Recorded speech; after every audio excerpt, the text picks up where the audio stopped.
ರೇವತಿ, ಹೇ ರೇವತಿ,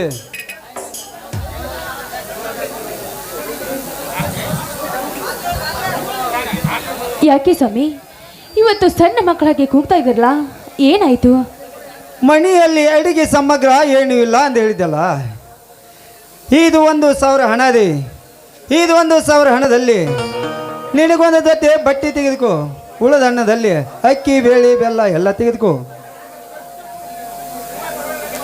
ಸ್ವಾಮಿ, ಇದೇನ್ರಿ ಇದು? ನಿಮ್ಮ ಕೈಯಲ್ಲಿ ಬ್ಯಾಂಡೇಜ್ ಹಾಕೊಂಡು ಬಂದಿದ್ದಿಲ್ಲ, ಏನಾಯ್ತ್ರಿ? ಏನಿಲ್ಲ ರೇವತಿ, ಚಿಕ್ಕದೊಂದು ಗಾಯತೆ ಅಷ್ಟೇ, ಅದಕ್ಕಾಗಿ ಬ್ಯಾಂಡೇಜ್ ಹಾಕಿಕೊಂಡೇ ಬಂದಿರುವೆ. ಸ್ವಾಮಿ, ಇದೇನಾಯ್ತು ಅಂತ ಹೇಳ್ರಿ. ನೋಡ್ರಿ, ನೀವು ನನ್ನಿಂದ ಯಾವುದೋ ವಿಷಯ ಮುಚ್ಚಿಡ್ತಾ ಇದ್ದೀರಾ. ಅದೇನಾಯ್ತು ಅಂತ ಹೇಳಿ ಸ್ವಾಮಿ. ರೇವತಿ, ನೀ ಉಟ್ಟ ಬಟ್ಟೆ ಚಿಂದಾಗಿ ಹೋಗಿದೆ ನೋಡಿ, ನನಗೆ ಸಂಕಟವಾಯಿತು. ಅದಕ್ಕಾಗಿ ಪೇಟೆಗೆ ಹೋಗಿ ಒಂದು ಬಾಟ್ಲೆ ರಗತ ಮಾರಿ ಹಣ ತಂದಿರುವ ರೇವತಿ, ಹಣ ತಂದಿರುವೆ. ಯಾಕಂದ್ರೆ ನಿನ್ನ ತುಂಡಾದ ಬಟ್ಟೆಯ ಕಂಡು ನನ್ನ ಹೊಟ್ಟೆಯಲ್ಲಿ ಕೆಂಡ ಸುಟ್ಟಂತವಾಯ್ತು. ಅದೇನು ಹೇಳ್ತಾರಲ್ಲ ಹಿರಿಯರು, ಅಡಿಕೆಗೆ ವಾದ ಮಾನ ಹಾನಿ ಕೊಟ್ರೆ ಬಾರದೆಂದು. ರೇವತಿ, ಹಾನಿ ಕೊಟ್ರೆ ಬಾರದೆಂದು. ಸ್ವಾಮಿ, ಏನು ಹೇಳ್ತಾ ಇದ್ರ ನೀವು? ನಿಮ್ಮ ರಕ್ತವನ್ನು ಮಾರಿ ಆ ರಕ್ತದಿಂದ ಹೊಸ ಸೀರೆ ತಂದು ನಾನು ಆ ಸೀರೆ ಇಟ್ಕೊಂಡು ಜಗ ಜಗ ಅಂತ ಈ ಸಮಾಜದಲ್ಲಿ ಮೆರಿಬೇಕಾ ಸ್ವಾಮಿ? ಹೇಳಿ ಸ್ವಾಮಿ, ಯಾಕ್ರೆ ರೀತಿ ಮಾಡಿದ್ರಿ ಹೇಳಿ ಸ್ವಾಮಿ. ರೇವತಿ, ಒಂದು ಹೊತ್ತು ಗಂಜಿ ಇಲ್ಲದಿದ್ರೆ ಈ ಸಮಾಜದಲ್ಲಿ ಜೀವಿಸಬಹುದು. ಆದ್ರೆ ಒಂದು ಹೆಣ್ಣಿನ ಬಟ್ಟೆ ಹರಿದ್ರು ಸಾಕು,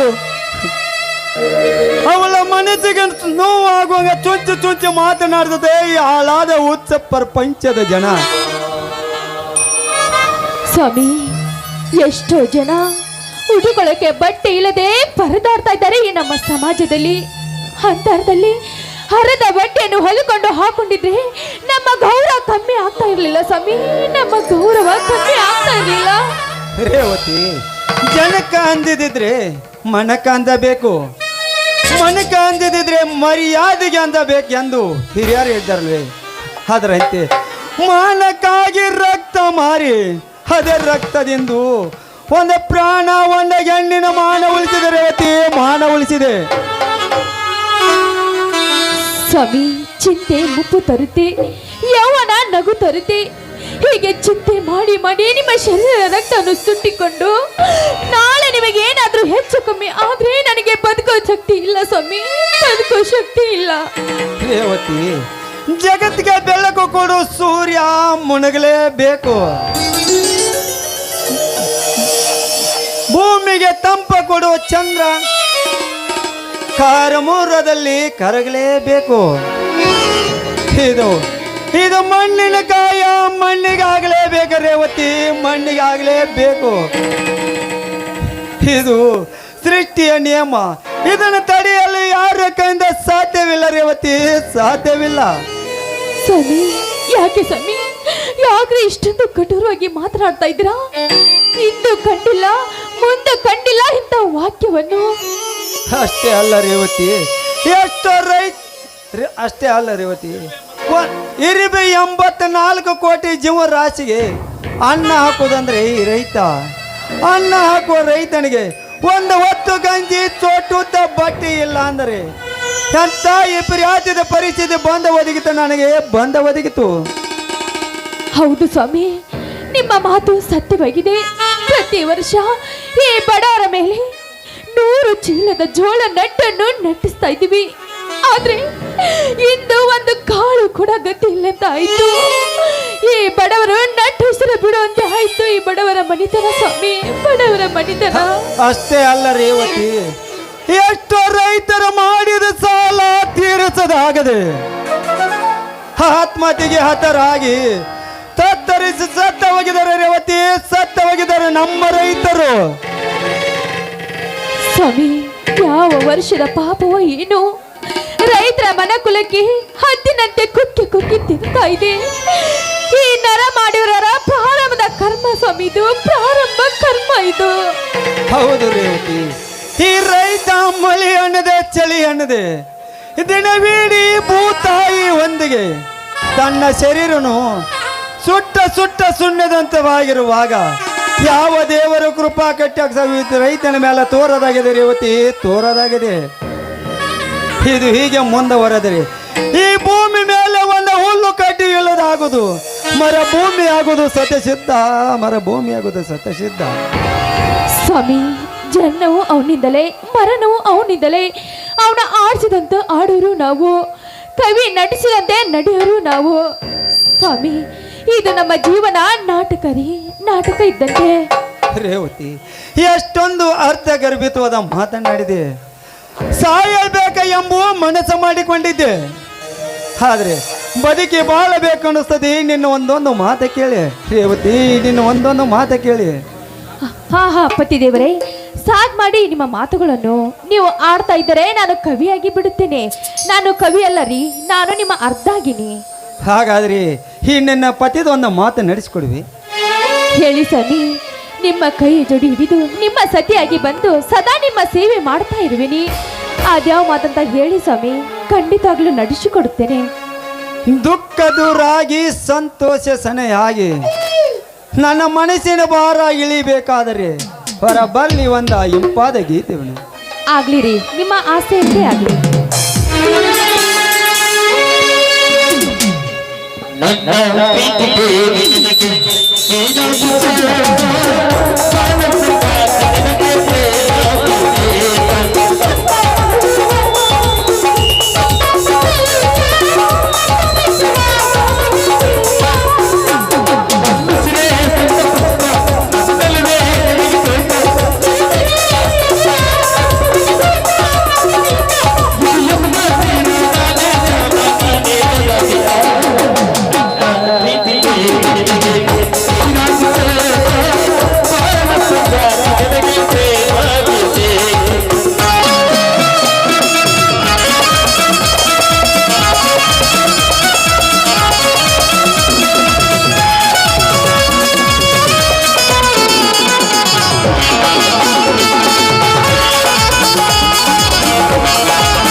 ಸ್ವಾಮಿ ಈಗಲದು ಸಂತೋಷವಾಯ್ತು ನಿಮ್ಮ ಮನಕ್ಕೆ.